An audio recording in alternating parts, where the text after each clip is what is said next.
di sebelah sini ya, silakan. Jadi kita akan mengenal silsilah keluarganya Rasulullah. Di sebelah kanannya Bapak Ibu dan adik-adik sekalian ada panel tentang silsilah keluarganya Nabi Muhammad.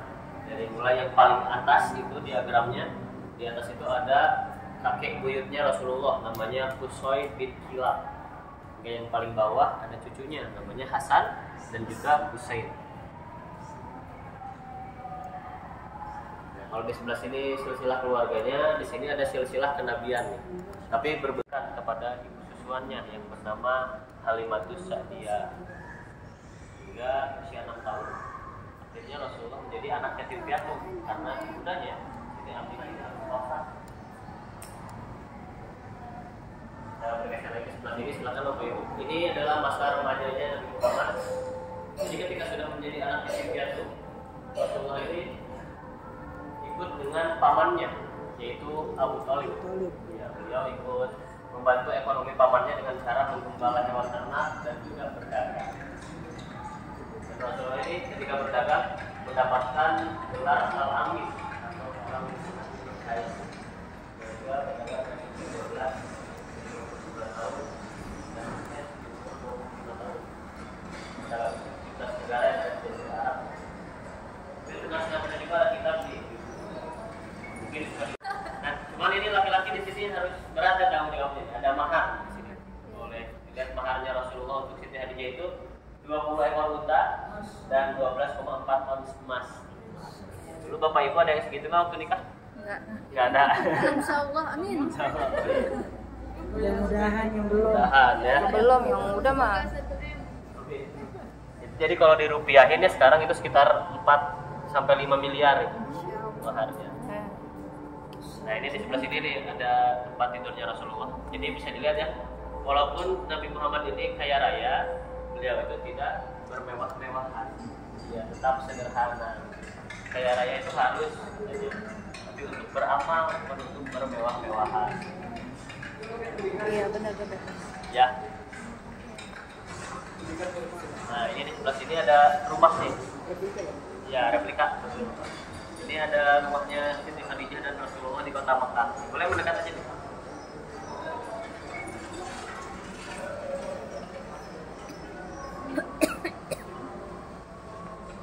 Rasulullah nanti berdakwah. Ini di sini ada sejarahnya. Jadi kota Mekah itu kenapa bisa menjadi kota?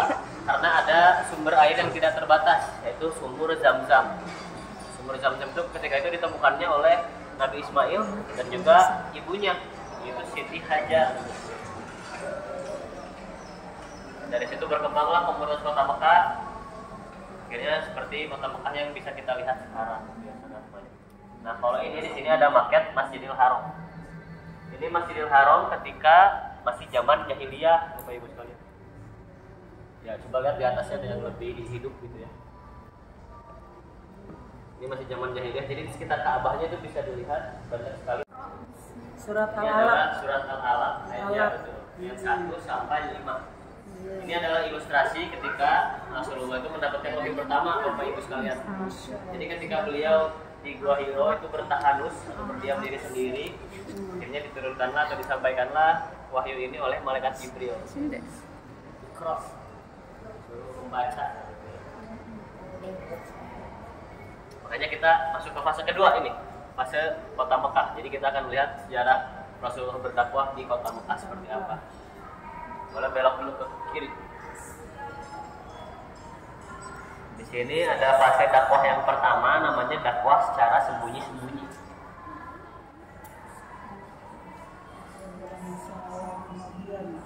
Ya, ini dakwah sembunyi-sembunyi dulu itu di kota Mekah. Ini maket kota Mekah. Boleh dikelilingi aja dulu sama Bapak Ibunya ya, biar kita bisa melihat semuanya.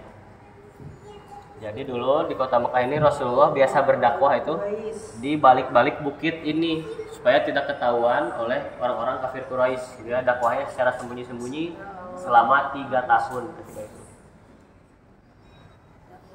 Tapi Rasulullah juga tidak sendirian, Bapak Ibu sekalian. Di sebelah sana tuh ada daftar Ashabikunal Awalun atau 10 orang pertama yang mengikuti Nabi Muhammad.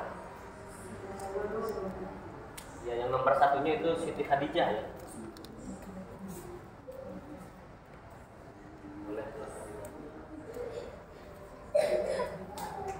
publik atau secara terang-terangan. Di sini ada kisahnya. Itu di atas ada cuplikannya bagaimana beliau ini mulai berdakwah di depan masyarakat kota Mekah secara langsung. Nah, dulu itu Rasulullah menghimbau nih kepada orang-orang di kota Mekah untuk tidak lagi menyembah berhala. Namun orang-orang tersebut banyak yang menimbulkan gangguan dan tekanan, tidak terima dengan dakwahnya Nabi Muhammad. Jadi di sini ada juga tekanan dari kaum kafir Quraisy. Banyak yang menghina, ingin mengejek, bahkan yang paling parah ada yang melemparkan kotoran besar karena Rasulullah sedang berdakwah. Ini ada situasi di dalam rumahnya Darul Arqam, rumah di Arqam. Darul Arqam ini tempat Rasulullah dan sahabat-sahabatnya berdiskusi. Karena kota Mekah itu dinilai tidak aman. Tapi cobaan yang tidak kalah beratnya ini adalah tahun kesedihan atau Amul Huzni namanya. Beliau ditinggalkan oleh dua orang yang beliau cintai. Pertama ada pamannya tercinta yaitu Abu Thalib. Dan yang membuat Rasulullah sedih adalah ketika Abu Thalib ini dijemput oleh ajalnya, beliau belum bisa untuk bersyahadat. Itulah yang membuat Rasulullah sangat sedih. Lalu 2 bulan kemudian, sebelah sini ada wafatnya Siti Khadijah. Jadi hanya berselang 2 bulan dari wafatnya Abu Thalib, Rasulullah kembali kehilangan gitu ya. Orang yang dari awal mendukung beliau dan menghabiskan seluruh hartanya di jalan Islam. Nah, boleh dibuat di foto ya. Ada doanya Nabi Muhammad untuk Siti Khadijah, boleh difoto. Nanti kasihin ke suaminya. Suruh berdoa gitu ya. Paling viral ini. Boleh sambil duduk ya, Bapak Ibu sekalian. Ya. Sini nih di depan sini nih biar semuanya terisi ya.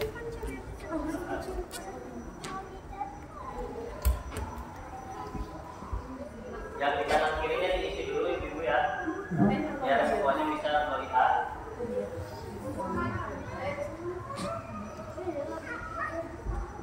Ya, ganti ya.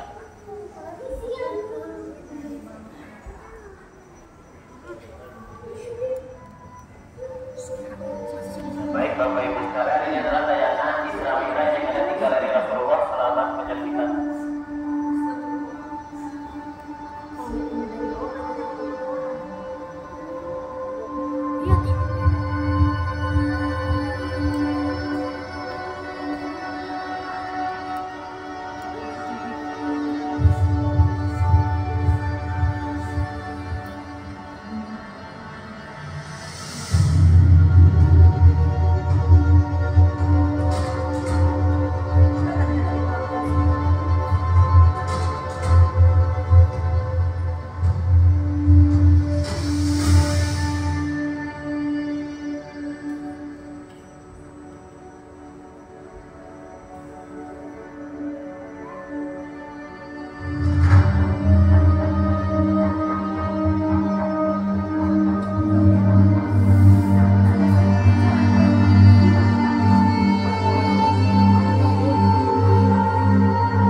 Kita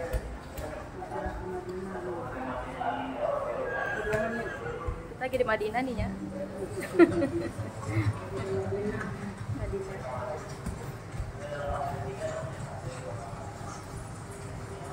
Wasnya licin.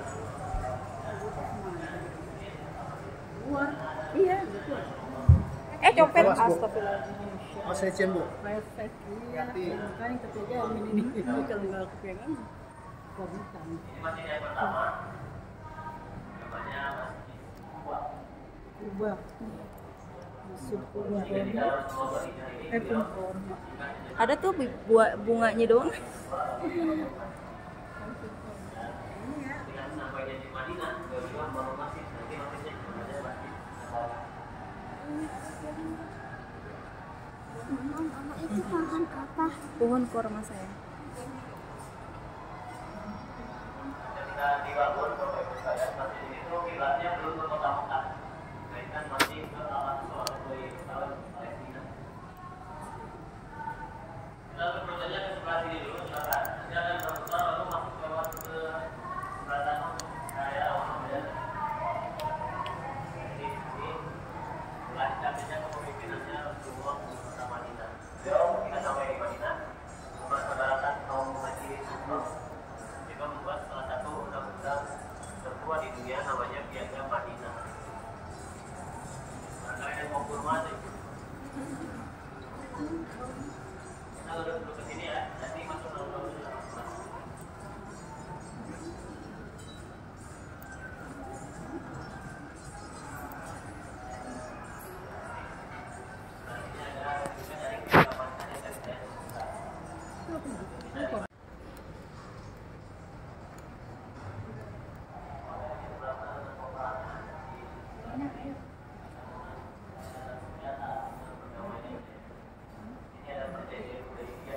Itu buat apa?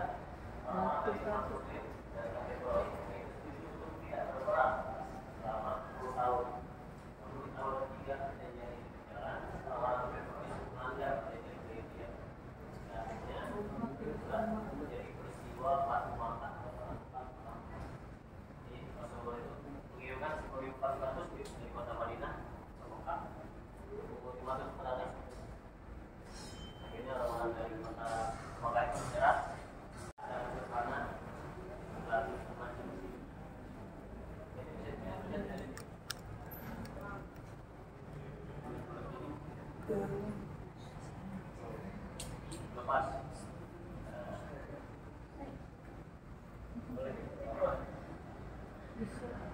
Boleh kita akan masuk ke area lalu ya. Silakan. Ini adalah sesi untuk berfoto.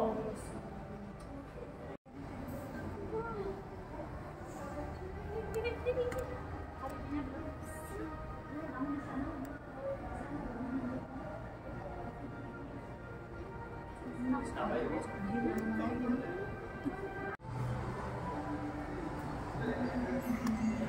Oh udah ini Iya, udah selesai nih. udah selesai nih Mbak, udah tinggal dikit penjelasan doang. Nih yang tadi kita masuk udah kelar ini mah udah deket.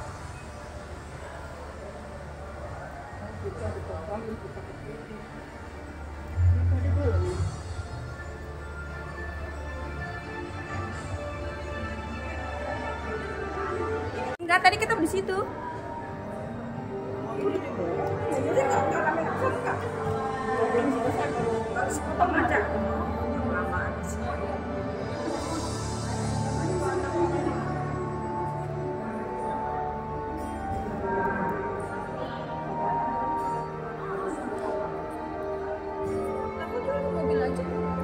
Iya, nah odongnya gimana?